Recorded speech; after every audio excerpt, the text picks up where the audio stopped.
We have some news about potential superstars within the Men's Royal Rumble matchup, a debuting superstar tonight on Monday Night Raw, and my thoughts on The Rock's last two appearances on WWE TV. All this and more on this week's episode of the podcast.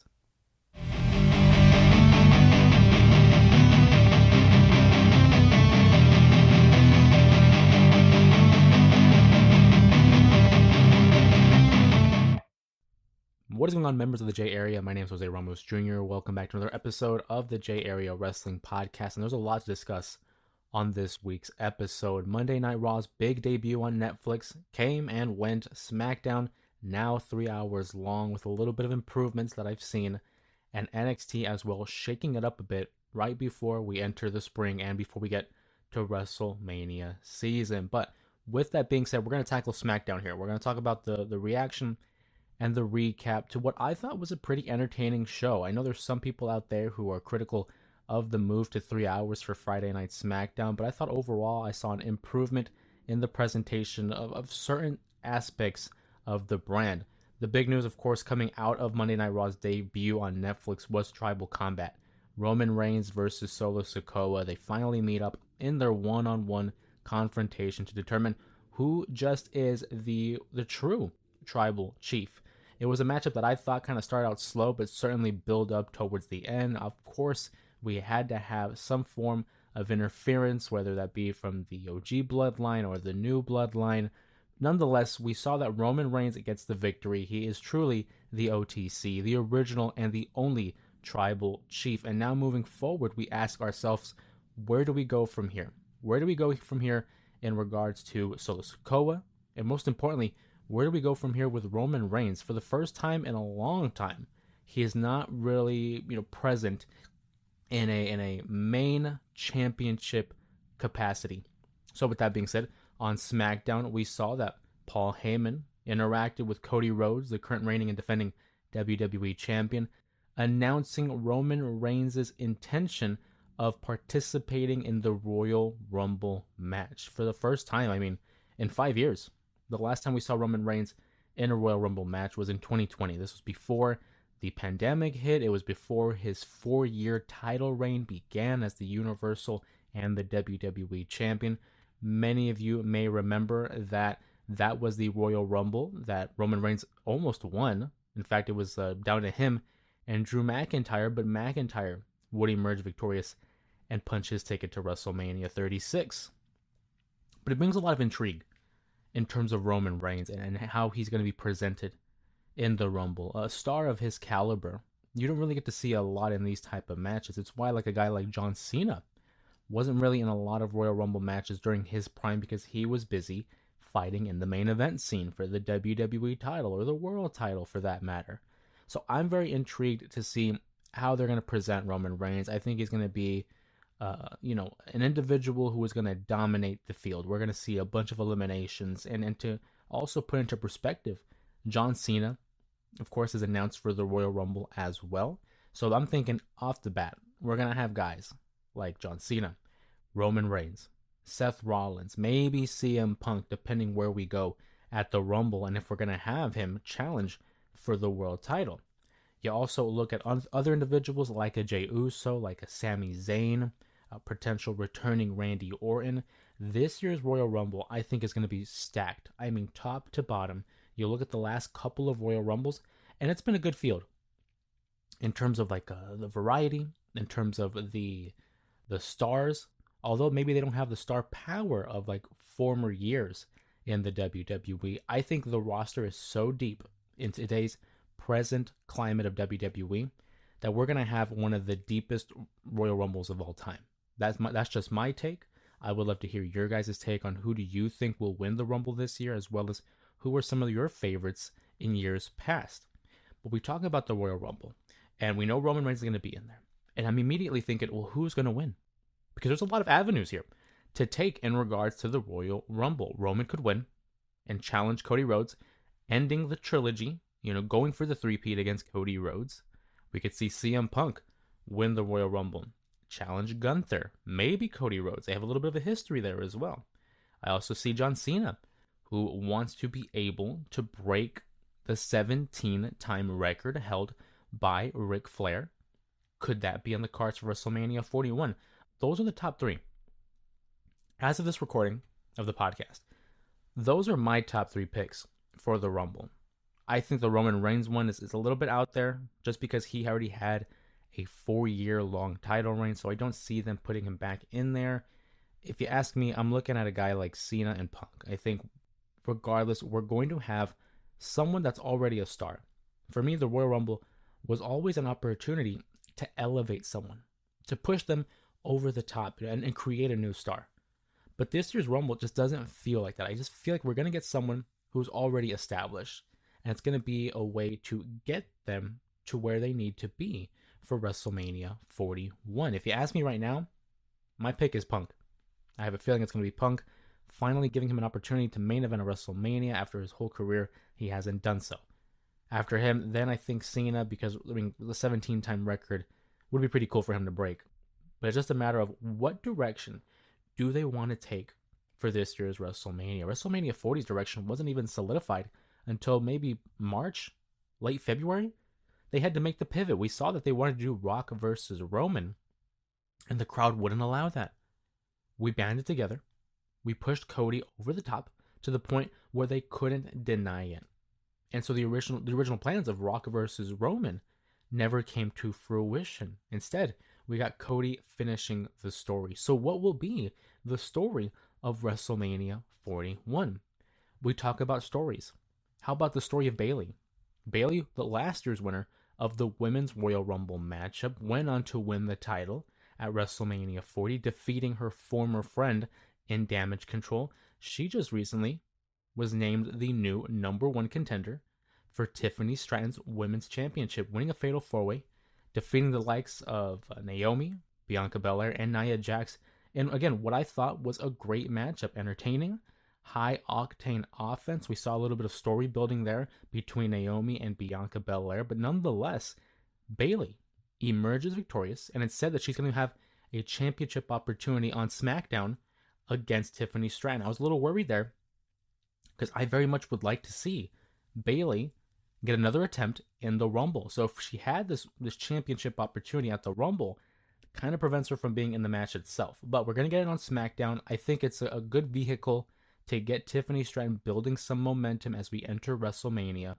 I don't anticipate Bayley winning the matchup, of course. I see her as a great first opponent, first title defense for Tiffany Stratton, who has proven to be quite the commodity in the women's division. She's already had stellar matches against the likes of Becky Lynch. We saw that NXT Championship title run back, about a year and a half ago. So I'm very curious to see what she's able to do with Bayley, who's another veteran on the roster, another member of the Four Horsewomen, and certainly one of the better baby faces the WWE has to this date. It should be a great episode of SmackDown. I think that they have made a lot of improvements, but I will say one of the standout matches for me this past week was when Shinsuke Nakamura, the current reigning and defending U.S. champion for the men, because if you haven't heard, Chelsea Green's the U.S. champion for the women, he defended his title against L.A. Knight, and I thought it was a really good matchup.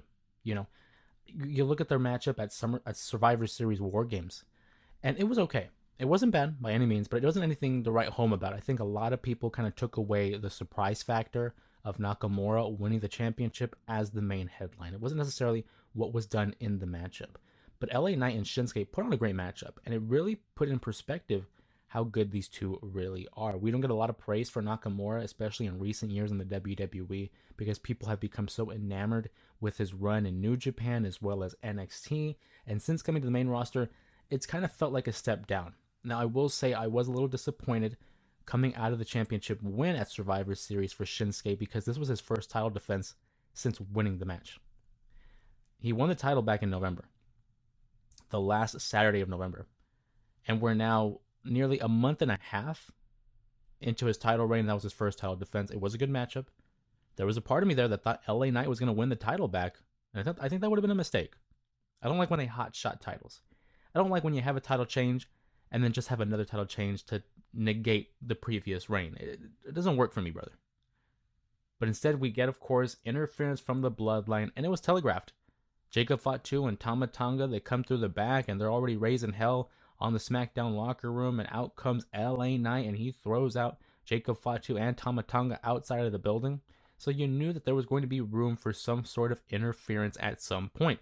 Now, I thought maybe it would have been the week after, but of course, it makes perfect sense in terms of character development that the Bloodline would not stand for it on that night. They make their way through the back, they come through the audience, they beat up LA Knight and prevent him from winning the US Championship. So the path is clear. LA Knight's not winning the US title. His story there, I think, is finished. Maybe he gets one more opportunity as a way to, justify what had happened in this last matchup because of interference. He gets one more match against Shinsuke, ultimately loses. I don't see him winning that title back. If it was up to me, LA Knight is going to be graduating to the main event scene. I would like to see him competing against the likes of Kevin Owens, Cody Rhodes, fighting for those main titles. I think he's there. He's already earned his keep. One of the most entertaining stars on the microphone, has really improved in the ring in the last year and a half. I think it's time we push LA Knight. I can see him as a world champion. Unfortunately, I can see a lot of guys as world champion. Just to jump off a little bit of a tangent here, Sami Zayn, Jey Uso, those are three guys I would love to see as world champions at some point. But I digress.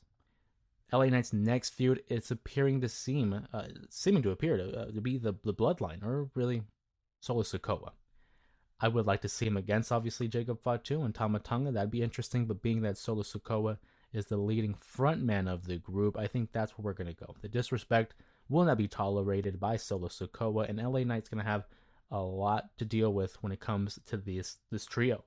And also, you have to keep in mind, Tonga Loa is going to have to be coming back pretty soon, too. So whenever we see Tonga Loa, that's going to be a 4-on-1 advantage. Who's going to help LA Knight? Questions we need answered. Questions we need answered for sure. But another question that I had been asking in the last few episodes of the podcast, as well as the live streams. If you haven't joined us, please do so. We have them on Sunday, Monday, and Thursday in the evening, Mountain Standard Time. So be sure to join the fun and have a good time with us by joining in on those live streams. But I discussed the tag team division. For me, tag team wrestling, I grew up, was hot. We had the Hardys, the Dudleys, Edge and Christian. Even in SmackDown, when you had Edge and Mysterio, you had Los Guerreros. Tag team wrestling for me is a lost art. I love when a good tag team comes together, and it's the chemistry, it's the bond between two partners who are able to think on the same page. And in recent times, the tag team division has kind of left a lot to be desired. But the SmackDown tag team division, it's starting to heat up, I think. We saw a couple of good matches there that included the Motor City Machine Guns. We also saw Los Garza and Pretty Deadly involved. I mean, there's a lot to look forward to when it comes to SmackDown. The Street Profits are there. DIY are the tag team champions. I like what I see. I see a little bit of importance. I'm seeing a little bit of influence when it comes to the Motor City Machine Guns coming in, because I feel like once we got the Motor City Machine Guns, that's when we injected a new dose of life into this tag team division. There's a lot more parity. There's a lot to look forward to in different styles as well. So I'm hoping that we keep this train moving. Let's continue to build up momentum. And perhaps, eventually, I think we're going to be seeing the Street Profits winning those tag team titles back. I think the Street Profits are great. Love the Street Profits. So when I say this, it might hurt some people. But I think we got to see them break up. I think maybe we see one more title reign between the two, and we call it. Because Montez Ford is a star. He has all the qualities, all the intangibles to be a main player in the WWE. We saw his breakout performance in the Elimination Chamber matchup a couple of years ago, and I certainly think that he has all the qualities. I mean, physically gifted, has the personality, has the presentation, is already deemed a star because he and Bianca Belair had their little, TV series there for a moment. So I don't see why you don't capitalize on it. I like Angelo Dawkins. Cool guy. Paid his dues in NXT, made something of himself upon joining the Street Profits, and is no slouch himself. I want to make sure we say that. Unfortunately, in the world of professional wrestling, whenever a tag team breaks up, there's always the Marty Jannetty and the Shawn Michaels. Unfortunately, he's probably going to be the Marty Jannetty, but by no means does that mean he's bad. I would like to see him succeed, but I just think the potential is there for Montez Ford. The sky's the limit for a guy like Ford. So I think it's high time that maybe we move off of the Street Profits and give him a little bit of a run. It doesn't have to be anything malicious. He doesn't have to betray his brother. He doesn't have to beat him up. He doesn't have to jump him, but just amicably. What if we do it like in 2002, right? The draft, the brand extension back in '02 when Raw and SmackDown first separated. We saw teams like Bubba Ray and Devon Dudley break up. Not because they hated each other, not because there was jealousy, but just because, they just happened to get separated through the brand extension. I could see something like that taking place. In fact, that's the route I would take because I don't think you need to see these guys fight. I really don't. If anything, you can keep BFAB with Angelo Dawkins, kind of giving him, that little rub as having someone as a mouthpiece and have Montez do his thing. Because I don't think BFAB needs to be associated with Montez, unless if you go for a feud between Bianca and BFAB down the line. But now I'm just running into a little bit of a rabbit hole when it comes to Montez Ford. We talk about the brand extension. We talk about a potential draft. And we have to talk about the other brand, Monday Night Raw.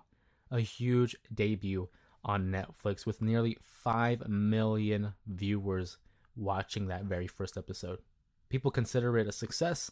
Other people are kind of underwhelmed. Regardless, 5 million is nothing to sneeze at. That's a huge number for them, especially when they're used to getting like 2.3 million or 2 million around that range. They're getting nearly double the number. And it was only the first episode. You're going to continue to build up momentum. You're going to continue to build up intrigue and interest. So I'm looking for that number to increase. But for me, it's not about the rating. I'm not a ratings guy. I'm all about the quality. I want to see how are we improving as a product? How are they improving with in-ring work, with storytelling, with presentation? And you can't get any better than what they've done with CM Punk and Seth Rollins. I mean, that matchup itself, I thought was off the charts. It was the right match to main event this episode, and some people were considering it to be a premium live event type of a show. It was just an episode of Raw. But when you had world title matches, appearances by The Rock and John Cena, and at the end of the night, it's Punk versus Rollins, that's a huge deal. I mean, this is a matchup that was originally intended to be at WrestleMania 40. It was going to be CM Punk's big return to WrestleMania, having a world title matchup against Seth Rollins, but it didn't come to fruition. Of course, as we know, the injury that he sustained at last year's Royal Rumble prevented him from doing so. He still hasn't appeared in a WrestleMania ring since 2013. So, leading up into the fall, I'm already thinking WrestleMania 41, it's got to be Rollins versus Punk. It's the matchup they were building last year. So capitalize on it. Las Vegas, the fight capital of the world. It's a perfect setting. But they don't go that route. Instead, they go for Monday Night Raw, the debut on Netflix, which is a good bet too. It's also a good bet. But it only proves that this year's WrestleMania is in flux. We don't have a definitive matches set for this show. I mean, obviously, you and I, we're not in creative. We're not on the writing team. We're fans, but we use our eyes and our senses to come up with these ideas as to where we're going to be come April 19th and 20th. I think CM Punk and Seth Rollins had a great matchup. I think there leaves room for a rematch, though. Punk outsmarts Seth Rollins and, quite frankly, outfights him as well. It was a full-on fight between the two, something that it needed to be. This was a matchup that had been a decade in the making, a lot of bad blood between these two, whether shoot or worked. But I look at the ending. It was very reminiscent of Punk's matchup against Jon Moxley back in AEW. I mean, you had the whole GTS. The opponent pops up, bounces off the ropes, lands back into position for a GTS. CM Punk hits the second GTS, gets the pin, wins. But what follows? Seth Rollins seems a little bit upset, and I mean, how can you blame him?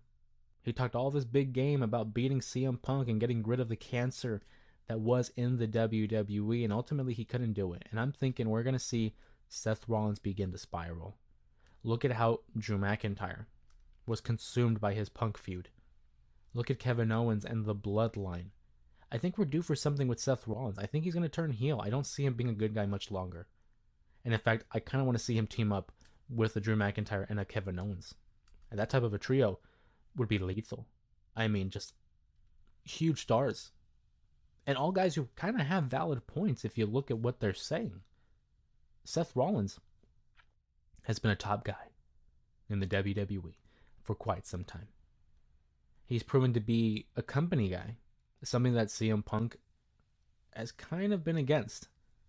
Not a big Seth Rollins guy he is. That's why their matches are good. Because there's real life heat there. Between those two, what they were able to do, I think, was set the precedent for Monday Night Raw. That's the kind of action that you can expect here on Netflix. At least that's the message that the WWE wants to send. They also made a message by crowning a new Women's World Champion. Rhea Ripley wins the title. She never lost. Hey, sorry to interrupt, but if you're anything like me and can't get enough wrestling content, then you should consider becoming a member here on YouTube. You'll receive access to exclusive content like unique videos, live streams, shorts, and a more behind-the-scenes look of the channel itself. On top of that, once you become a member here on YouTube, you will receive priority first replies in the comments, as well as special shoutouts in future uploads. And speaking of future uploads, you'll also be able to get to decide what will be the future topics in these future videos. You can join the J Area and become a member here by clicking on the link in the description, as well as in the link under the About Me section. This is your big opportunity to see the J Area like no one else. We can't thank you enough for the continued support and the continued growth in the channel, so we don't want you to miss out on this exclusive offer. Now, let's get back to the video. Held the title for a year, winning at WrestleMania 39, successfully defends it at WrestleMania 40 until having to vacate the title due to injury. She regains the championship that she never lost. And we knew it was going to happen. It's a big episode of Raw. You want to be able to pop a rating. You want to be able to get the crowd on their feet and excited. And how you do that? You crown a new champion. And Liv Morgan was a great champion, a fighting champion, held the title for as long as she did. But Rhea Ripley is the main star. I mean, come on. She's mainstream. Everyone loves Mommy. Everyone loves Rhea Ripley. I, for one, am just happy that this feud is in the rearview mirror. I don't think we need to address it. I certainly don't think we got to revisit it. If they go for a rematch, I get it. I do. But I don't think it's necessary. Have Liv Morgan go into the Rumble, try to win back an opportunity to win the championship. But that story ran its course. Let's move forward. Let's look forward to the future for what Rhea Ripley has ahead of her.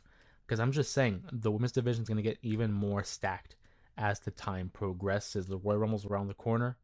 We're going to see people like Becky Lynch, Charlotte Flair, even rumors about an Alexa Bliss might be returning. And on top of that, what about Jordynne Grace? Jordynne Grace, a part of TNA's roster, but reports are saying that her contract is nearly up. Could she be making her way to the WWE? And how about a potential dream match between Jordynne Grace, the Juggernaut, versus Rhea Ripley? Now that's a matchup I would love to see. There's a lot of matchups I'd like to see regarding Rhea Ripley. I mean, again, the sky's the limit when it comes to these potential dream matches. Even look down in NXT with people like Zarya, Stephanie Vaquer, Giulia, who we'll get to in a moment here on the podcast. A lot of matches to look forward to, but Monday Night Raw also has another matchup that I'm looking forward to.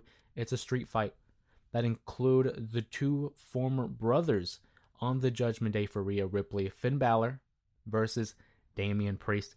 This is another matchup in the same vein of like a Liv Morgan and Rhea Ripley, where it's kind of run its course. We've seen this go on and off for some time now, since August, since the SummerSlam event, where Finn Balor turned his back on Damian Priest, opening the window for Gunther to win the World Championship. And since then, we've seen them on and off, whether it was a mixed tag match at Bash in Berlin, their singles matchup at the Bad Blood event, or even Finn's interference at Survivor Series, and then most recently, the triple threat match at Saturday night's main event.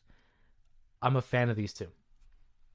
Big fan of Damian, big fan of Finn, but we got to move on. This feud's been going on for a minute here.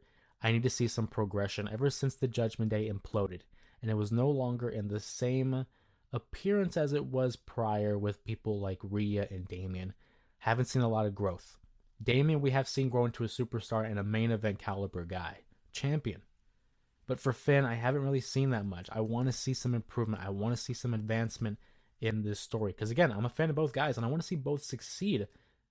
Damian Priest has been getting the better of Finn Balor in their, in interactions. I would love to see Finn get the win. I don't think it's going to happen. Truthfully, I don't. But I would very much like to see Finn get the win here and build some momentum for a singles push. He hasn't won a world title since 2016. The Universal Championship, SummerSlam. He defeats Seth Rollins in his first big premium live event, and he gets injured and is sidelined for, 8 months? Has to relinquish the title less than 24 hours later. I don't want to see that for Finn. I don't want that to be the end of his main event run. I would love to see him get another world title opportunity. But time will tell. Time will certainly tell. And I mean, hey, you want to talk about telling time. It's time for a new superstar to make their debut on Monday Night Raw. Highly discussed, highly speculated. We haven't seen him in a ring for quite some time. But it appears that Pentagon, or Penta, depending on what you know him by, making his debut to Monday Night Raw. Of course, we knew him as a part of the Lucha Underground roster. He was a part of Impact. He was a part of AEW, and now it looks like he's making his way to the WWE in a matchup against Chad Gable, which should be a great matchup. I mean, give these guys a half hour, and they're going to produce something great. But the presentation is going to be key. What I'm looking for here is the music choice. What's the entrance going to be like? Because WWE has a little bit of a shaky history when it comes to entrance themes. I also want to see the presentation. Is it going to be similar to that of AEW? Is he getting a different name? It looks like we're going to be going by Penta based off of the vignettes and apparently the leaked, merchandise that's coming out. But the one thing they need to capitalize on, I think, masks. The one thing AEW didn't do was sell masks. People love masks. Look at Rey Mysterio. He has one of the best mask designs of all time, and you can purchase that online at the shop. AEW never did that. They didn't capitalize on that. So for the WWE, they're a business. They're going to want to make that money. They're going to want to make that connection with the fans. So why not create a mask? And it appears that we might be getting that. So Pentagon, huge debut. If you haven't seen his work, go ahead and fire up Max. Watch some old AEW episodes, some old AEW pay-per-views.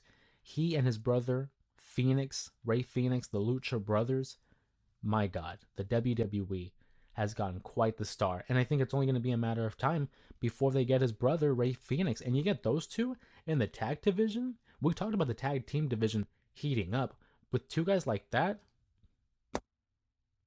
it's a wrap.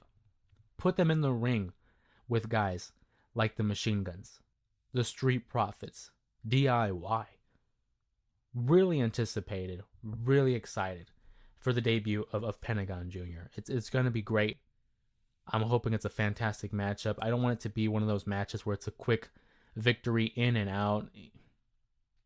Put on display his talents. Let the world know exactly who is Pentagon Jr. We talk about excitement. How about the Intercontinental Championship? The women get a second mid-card title. We knew that Chelsea Green won her U.S. title at Saturday night's main event, but we're now getting an Intercontinental Championship for the women. It's a matchup that I'm very much looking forward to. Dakota Kai versus Lyra Valkyria. These were my two favorites coming out of the tournament. I thought these were going to be two girls that were in consideration. I also threw out the name Natalya, so I'm going to shoot straight with you. I'm not one of those guys who, hey, if I'm wrong, I'm going to pretend I'm not wrong. Hey, if I'm wrong, I'm wrong. And Natalya was my third pick, but I did say Dakota Kai or Lyra Valkyria. I think Lyra goes over. Love Dakota Kai. But I think Lyra has certainly earned it. She's become enamored by the audience.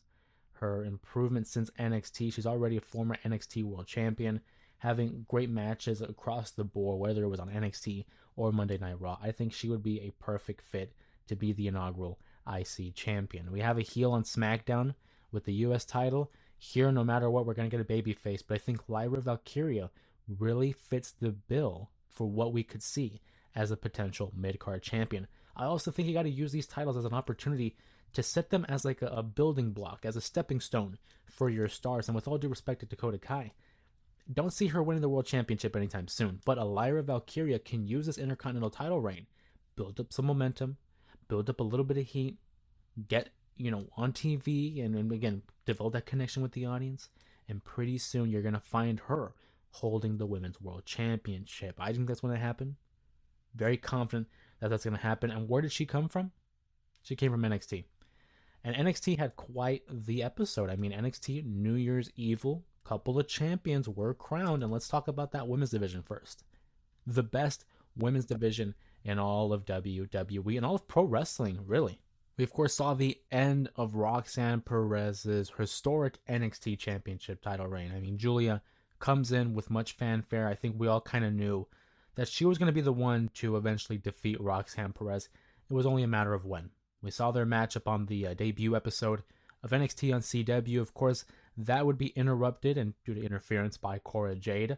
But now we get to see the rematch, NXT New Year's Evil. I was kind of on the fence here because I thought, okay, Giulia's not going to lose 2 matches against Roxanne Perez. I find that very difficult to believe. But I also look at someone like Roxanne Perez, who has a lot of like meat on the bone when you talk about potential title defenses. I mean, Zarya, Stephanie Vaquer, 2 women that I think we all would have loved to have seen her defend that title against, but it wasn't meant to be.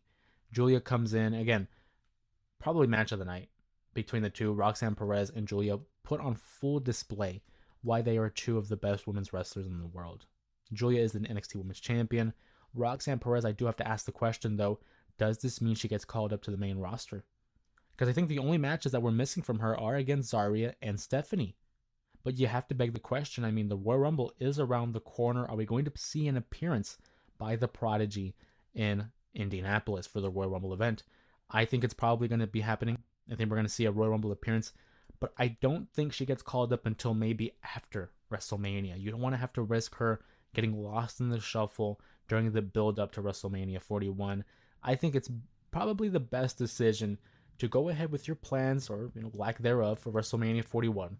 And then coming out of it, the Raw or SmackDown following WrestleMania, you have the debut of Roxanne Perez, as I think she's a star in the making. I mean, at only the age of, 23, has a catalog list of great matches, has all the talent in the world, and I could see someone as being the focal point of the division moving forward. She plays a great heel. I like her as that underdog baby face, but she can go and portray both heel and a baby face. So Roxanne Perez, will she go to the main roster? I think by the end of the year, 2025, we are going to see her on the main roster's TV. Again, WrestleMania 41, I think is going to have to take place first, and then following that, we're going to rock with Roxanne. Talk about Rock. I wanted to save it till the end, so we're going to. We're going to get to The Rock in a moment here. But Oba Femi wins the NXT Championship. Defeats Trick Williams. Eddie Thorpe was also in the mix. I think it's a great call. Oba Femi, the ruler of NXT, I mean, this guy gets it. 100% gets it. A star. Whether it's on the mic, whether it's in the ring. I look at those intangibles of like, okay, can he talk? Can he work? Does he have a connection with the crowd? And when I see him, do I feel something? And when I see Oba Femi, man, we got the next wave of a wrestling star. Homegrown, of course, from NXT, developmental, maybe one day making his way to the main roster. But Oba Femi, the ruler of NXT, now the champion, defeats Trick Williams. I think we're going to get one more match between the two, something more traditional. But it was the right call. Oba Femi's on fire. He's only going to continue to be on fire. Who's going to stop Oba Femi? I don't know if there's anybody on the roster right now who was able to defeat Oba Femi. Whoever's going to unseat the ruler of NXT as the NXT champion, I don't think they're on the roster right now. I think they're elsewhere. And it's only a matter of time before we find out just who that is. But also you have to ask the question, how long are we going to see him as champion? Because he was one of the longest reigning NXT North American champions of all time. Having great matches against the likes of like Dijak, Josh Briggs, Wes Lee. Who is he going to be? I don't know. A lot of things to look forward to on NXT, but I did promise about The Rock. The Rock made a couple of appearances on WWE's TV programs, whether it was Monday Night Raw or NXT, and there's been a lot of discussion about The Rock as of late. Last time we saw The Rock was Bad Blood. We saw that interaction between he, Jimmy Uso, Roman Reigns, and Cody Rhodes, where of course he counted to 3, did a little cutoff, and we're left wondering what's going on. What's the next move for the final boss? And it's like we kind of ignored it. Because The Rock comes out for Monday Night Raw, all smiles. He's a member of the board, of course, for TKO. acknowledges Roman Reigns, gives him a good handshake and a hug following his tribal combat victory. He acknowledges Cody Rhodes, saying that he's held the company on his back for the last year, giving him his props. Later, we see the two sharing a drink, being buddy-buddy. I don't know how I felt about that. Of course, we know the world of professional wrestling is technically fabricated. It is predetermined, so we get that. It's a show. But there was no signs of continuity when it came to WrestleMania 40 and the Bad Blood appearance, which essentially amounted up to nothing. As of this current recording, of course, times can change. There's always a pivot that could be made. But as of this recording right now, I don't know how I feel about that. Him being all nice and buddy-buddy with Cody Rhodes. Maybe it's all a ploy. Maybe it's The Rock trying to play dumb and trying to be on the good side and be, the hero and a good guy, and just to lure them in so he can betray them. Maybe. It is a possibility. I think that episode of Monday Night Raw, that appearance, was just a generic appearance by The Rock. It had no bearing on the story. It was for a wide audience, a mainstream audience. It wasn't for us who follow the product day in and day out. That's what I think that was. But then the NXT appearance was interesting. He kept talking about, like, I don't know what I'm going to say. I've never been in front of an NXT crowd. What do I say? And he had this great interaction with his daughter, Ava, behind the scenes, in the general manager office. I thought that was cool. I will say that. But she tells him, hey, it doesn't matter, like, if you don't know what to say, you're going to go out there and you're going to feel it. Okay. Whatever that means. The Rock then proceeds to go on a profanity-laced tirade, hyping up NXT, hyping up the WWE, saying they're doing big business, and ultimately he spent 10 minutes, the last 10 minutes of NXT, talking about basically nothing.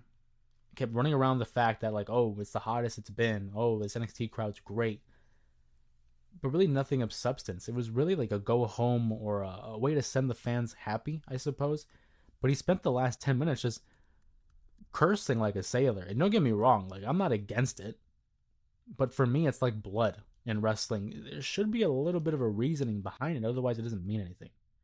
So, knowing the WWE and their relationship with, like, the CW network, I don't know if they're going to be very happy about that. I know The Rock is The Rock and everyone knows The Rock. But are they going to be happy about that he kind of took liberties with the FCC and liberties with his language? Because if I'm looking at the WWE, and they're a business, they're going to want to keep the reins on their stars and what they're able to say on live television, right? So if I'm the WWE and I'm trying to hold certain people accountable, saying, hey, we can't be cursing, we can't be saying this kind of stuff on TV. One, because we got kids here. Two, we got sponsors, and that's probably the priority, is the sponsors. And you have a guy like The Rock go out there and drop every curse word like it's a comma, breaking up every word. It's kind of a double standard. And I think that's a dangerous game there that they're playing, at least that The Rock is playing, is that, like, hey, just because he's a member of the board and he's a legend, is it fair to the other guys who are there day in and day out that they're not able to do that?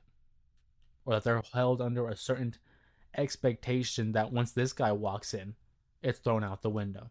I grew up a fan of The Rock. I want to preface that. I was a big fan of The Rock.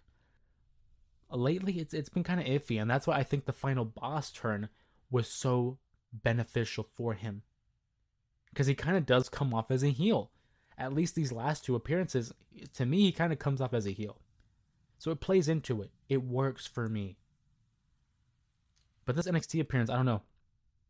It kind of tells you he's not going to be at WrestleMania, at least not in a match. Because the two matches that he could have had were against Roman and Cody Rhodes, and they kind of squashed it. At least for the time being. Like I said, hey, at the time of this recording, it probably could change. But as of right now, I don't think The Rock is going to be at WrestleMania. At least not in a physical capacity, or, in a match per se. Maybe he's there in person because it's TKO. Maybe he makes an appearance. But I don't think he's going to have a match. But The Rock's last two appearances, I think, fell a little flat for me personally. Still a fan of Dwayne, but we're going to see where we're going with this. WrestleMania just around the corner. The Royal Rumble only a couple of weeks away.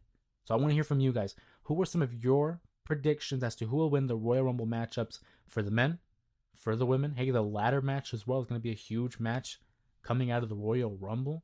If you enjoyed this episode of the podcast, make sure to give it a like, give it a thumbs up, and comment down below your thoughts, your questions in regards to pro wrestling. Also, if you haven't, make sure you subscribe to the channel for more content like the podcast, like the live streams, like the other content that we produce here on YouTube.